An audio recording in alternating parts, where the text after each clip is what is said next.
and welcome. I am Felicity Ezewike with the news at this hour. A cholera outbreak at the Government Girls Secondary School, Kawo, has left one student dead, while 55 others have been hospitalized at the General Hospital, Kawo, Kaduna State. State Commissioner for Education, Jafaru Sani, who confirmed the development during an assessment visit to the school, however, said the situation is under control as health workers had been deployed to the school. According to him, 15 students have already been discharged from the hospital. Officials of Red Cross Nigeria, who were also on hand to assist state health workers, confirmed Sani's assertion and said some of the students contracted the illness due to the unhygienic environment. Independent Corrupt Practices and Other Related Offences Commission ICPC today arraigned the suspended Director General of the Securities and Exchange Commission, Munir Gwarzo, before a Federal Capital Territory High Court sitting in Maitama on 3 charges bordering on fraud carried out in June 2015. The commission said Gwarzo received a car gift of 10.9 million naira plus 104 million naira as severance benefit a few weeks after his appointment. The ICPC is also charging, along with the DG, Sex Executive Commissioner, Corporate Services, Zakwano Garba, for being an accomplice. Garba is accused of conferring a corrupt advantage on another public officer in the person of Gwarzo by approving the payment to the suspended SEC boss.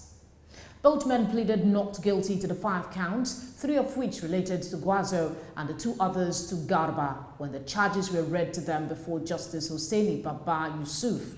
Their lawyers subsequently moved for their respective bails, having been confirmed by both defense and prosecution counsels to be faithful to the conditions of the administrative bail earlier granted them by the Commission. Justice Baba Yusuf granted bail to each of them in the sum of 25 million naira to be secured by a surety. The case was adjourned until June 28 and 29 for trial.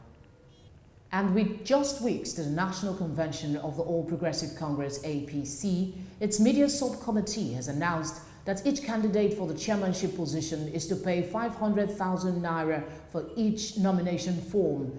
Ms. Aderishola Abiola, a member of the media subcommittee of the convention, said to journalists that the date of the National Convention was moved from the previous date of June 2 to June 23, 2018 due to the Ramadan fast.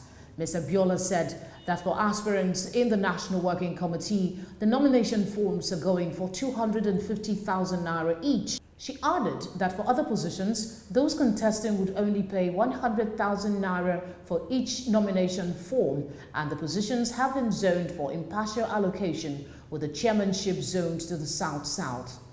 As part of efforts to create a level playing field, Abiola revealed that women and people living with fiscal challenges vying for any position at the convention would only pay half for each nomination form.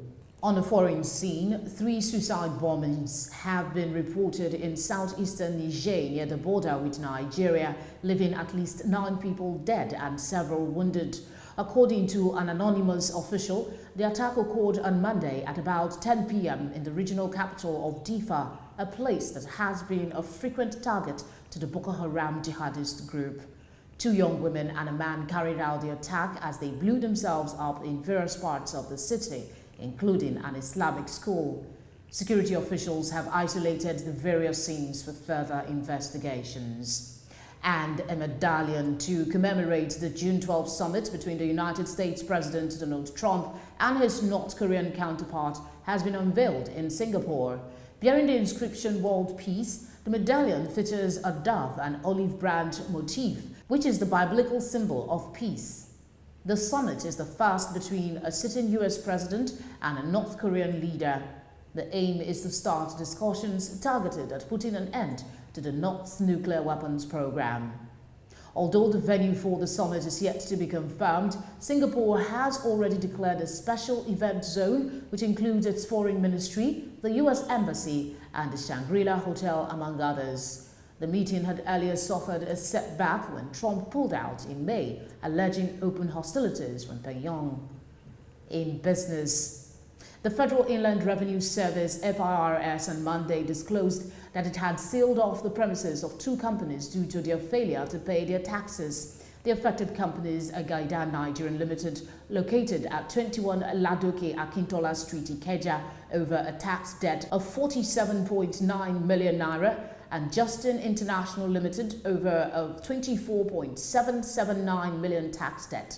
The exercise was led by the Assistant Manager Legal, FIRS, Ruth Mardane, who said that it was quite upsetting that the FIRS had to close down some of these companies, but that it was the rightful thing to do under the lawful mandate. She said that both companies that were sealed off were both defaulters and that they are both aware of the repercussions that come with non-payment.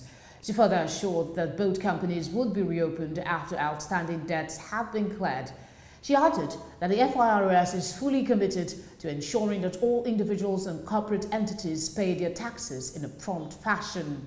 And finally, in entertainment, Queen Elizabeth II has gifted the newly wedded Prince Harry and his wife Meghan, now Duke and Duchess of Sussex, a country home. It is a royal property called the York Cottage.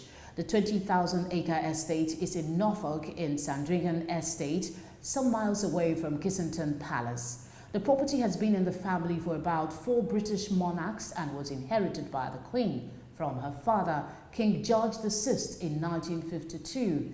The property is said to ooze character and charm. Kate and William also received a wedding gift at Sandringham Estate from the Queen. Meghan and Harry now have 3 properties, with the inclusion of the York Cottage. They also have Nottingham Cottage at Kensington Palace, as well as their newly acquired home in the Cotswolds. And that concludes the news at this hour. Do enjoy the rest of your day. My name is Felicity Ezewike.